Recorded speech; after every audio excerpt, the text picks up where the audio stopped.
माननीय सदस्यगण, नई दिल्ली में G20 शिखर सम्मेलन के सफल आयोजन के लिए पूरे देश को बधाई देते हुए मुझे बेहद खुशी भरी है। इस आयोजन की सफलता ने प्रत्येक भारतीय को गर्व से भर दिया है। इसने वैश्विक स्तर पर देश की नेतृत्व की क्षमता को एक नया आयाम दिया है। मैं इस आयोजन को आम जनों का आयोजन बना देने की माननीय प्रधानमंत्री जी के विजन की सराहना करता हूं। भारत के सभी राज्यों और केंद्र शासित प्रदेशों के 60 शहरों में 200 से अधिक बैठकें हुई है, जो अभूतपूर्व है। दुनिया भर से आए 42 प्रतिनिधि मंडलों के साथ G20 नई दिल्ली लीडर समिट अपने आकार, भव्यता और प्रभाव में अभूतपूर्व था। इससे विश्व को भारत की विविधता, लोकतांत्रिक शक्ति और प्रतिभा को देखने का अवसर मिला है। भारत की G20 की अध्यक्षता समावेशी, आकांक्षी, कार्य उन्मुख, निर्णायक और जन केंद्रित रही है। G20 नेताओं के शिखर सम्मेलन में लिए गए निर्णय परिवर्तनकारी हैं और ये आने वाले दशकों में वैश्विक व्यवस्था को नया रूप देने में सहायक होंगे। माननीय प्रधानमंत्री जी के विजन और मार्गदर्शन में G20 नई दिल्ली लीडर्स समिट घोषणा पत्र को सर्वसम्मति से अपनाया गया और संवेदनशील मुद्दों पर भी सबकी सहमति बनी। विश्व स्तर पर यह स्वीकार किया गया है कि भारत के नेतृत्व एवं सक्रिय प्रयासों के कारण वैश्विक उत्तर दक्षिण के बीच दूरी के पाटने और पूर्व पश्चिम ध्रुवीकरण को नियंत्रित करने में सफलता मिली है। ये विश्व में भारत के ऊंचे कद और बढ़ती प्रतिष्ठा तथा इस सरकार द्वारा पिछले 9 वर्षों में किए गए कार्यों को दर्शाता है। माननीय प्रधानमंत्री जी के नेतृत्व में भारत को जो वैश्विक सद्भावना प्राप्त हुए, ये उसी का प्रमाण है। ये इस बात की भी स्वीकृति है कि कई प्रकार के विभाजनों से ग्रस्त विश्व में भारत शांति और संयम की आवाज है। भारत की अध्यक्षता में ग्लोबल साउथ की आवाज को G20 की चर्चा के केंद्र में लाने में महत्वपूर्ण भूमिका निभाई है।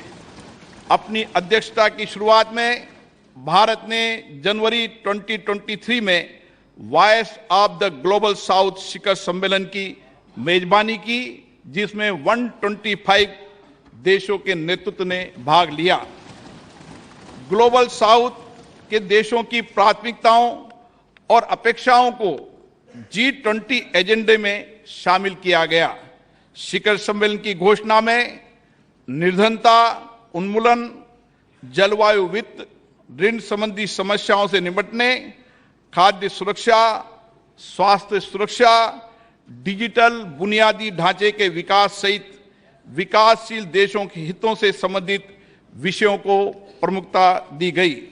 माननीय प्रधानमंत्री जी की पहल के कारण अफ्रीकी संघ को G20 के स्थायी सदस्य के रूप में स्वीकार करने का ऐतिहासिक निर्णय लिया गया। विश्व के शीर्ष नेतृत्व को राजघाट पर राष्ट्रपिता महात्मा गांधी को सम्मान देते देखना एक अद्भुत दृश्य था। उन सभी ने महात्मा गांधी द्वारा प्रतिपादित शांति और अहिंसा के सार्वभौमिक विचार और वर्तमान समय में इसकी प्रासंगिकता को स्वीकार किया गया। माननीय प्रधानमंत्री जी ने संयुक्त अंतर्राष्ट्रीय संस्थानों में सुधार करने, उसमें समय के अनुसार बदलाव लाने का पुरजोर समर्थन किया।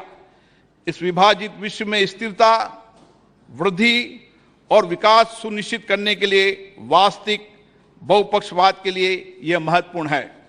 माननीय सदस्यगण, G20 का दृष्टिकोण अर्थ केंद्रित न होकर अब व्यापक रूप से मानव केंद्रित हो गया है।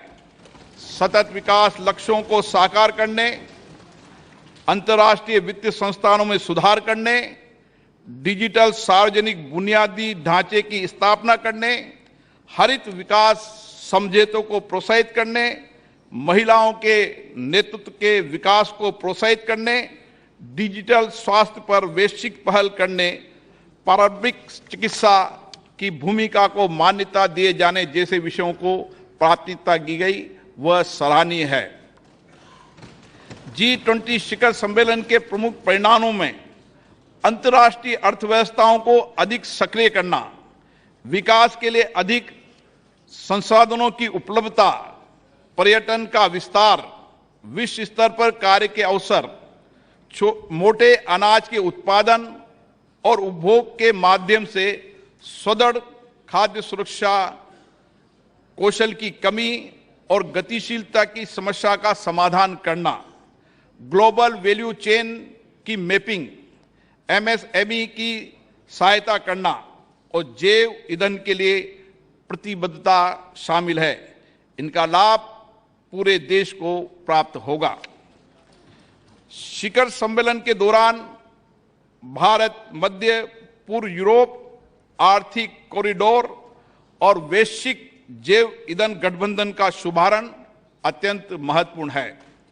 इन पहलों से एक कनेक्टेड भविष्य की नींव रखी गई है, जिसमें आगे भी भारत की महत्वपूर्ण भूमिका बनी रहेगी। पर्यावरण समर्थन के लिए लाइफ संबंधी उच्च स्तरीय सिद्धांतों को अंगीकृत किए जाने और जलवायु संबंधी लक्ष्यों को पूरा करने के लिए जलवायु वित्त और निवेश में बड़े पैमाने पर वृद्धि की आवश्यकता को विकसित देशों द्वारा स्वीकार किए जाने से इस क्षेत्र में भारत का नेतृत्व स्पष्ट रूप से प्रदर्शित हुआ है। भारत की अध्यक्षता में महिलाओं और आपदा जोखिम को कम किए जाने के बारे में G20 कार्य समूह के गठन के साथ साथ स्टार्टअप पर एक नए G20 की स्थापना के रूप में नई उपलब्धि दर्ज की गई है। खाद्य सुरक्षा के संबंध में डेक्कन उच्च स्तरीय पहल, भूमि संबंधी पहल पर गांधीनगर रोड मैप, पर्यटन के विषय पर गोवा रोड मैप, नीली और महासागरीय अर्थव्यवस्था पर चेन्नई उच्च स्तरीय पहल और काशी सांस्कृतिक पथ से आने वाले समय में विभिन्न क्षेत्रों में विश्व का मार्गदर्शन होगा और हमारे देश गौरवान्वित होंगे। अगले माह हमारी संसद को हमारे G20 अध्यक्षता के क्रम में पार्लियामेंट P20 फोरम की मेजबानी करने का सम्मान मिलेगा।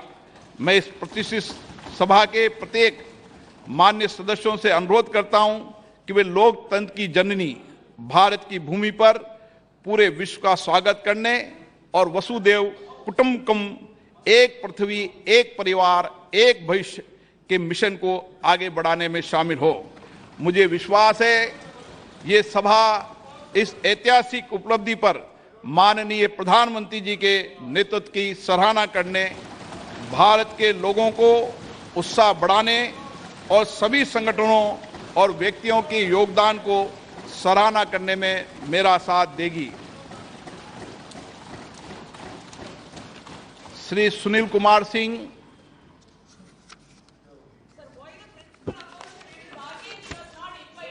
माननीय अध्यक्ष महोदय, मैं विशेषाधिकार समिति का छठा प्रतिवेदन हिंदी और अंग्रेजी संस्करण सभा पटल पर रखता हूं।